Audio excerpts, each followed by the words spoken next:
If we do nothing at all, then the transformation of the climate and its direct impacts on human beings, just its first-order direct impacts, which we've seen examples of, in a sense, in terms of like Hurricane Katrina or the floods in Britain or the fires in Greece, you're going to see a lot more of that.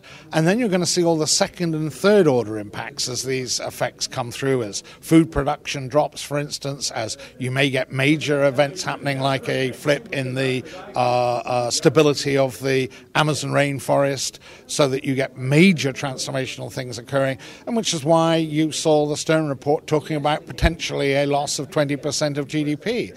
I think he's underestimated. I think it's potentially a lot more significant. This is going to create a huge dislocation to the economy, and I think we haven't really grasped that, and it's going to do it very quickly.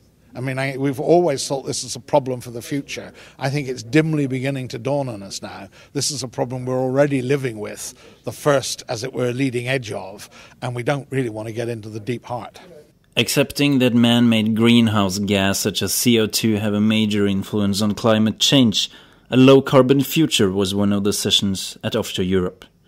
Still, the experts don't think the oil industry takes the climate challenge seriously enough.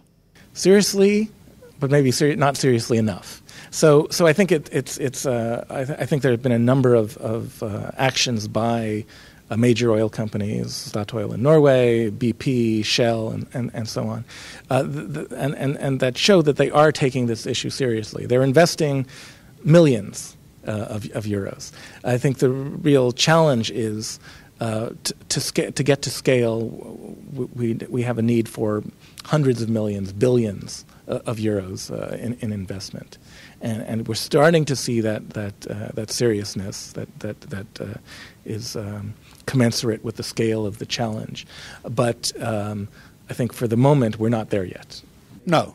I don't think it does. I think the oil industry, certainly some of the companies in the oil industry, have been amongst the leaders in identifying the problem and the need to do something. I think there have been other oil companies that have been amongst the laggards and the people who've dragged back the world from doing something.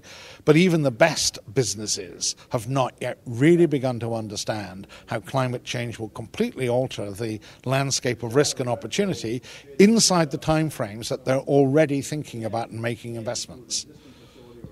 What role should the oil companies take?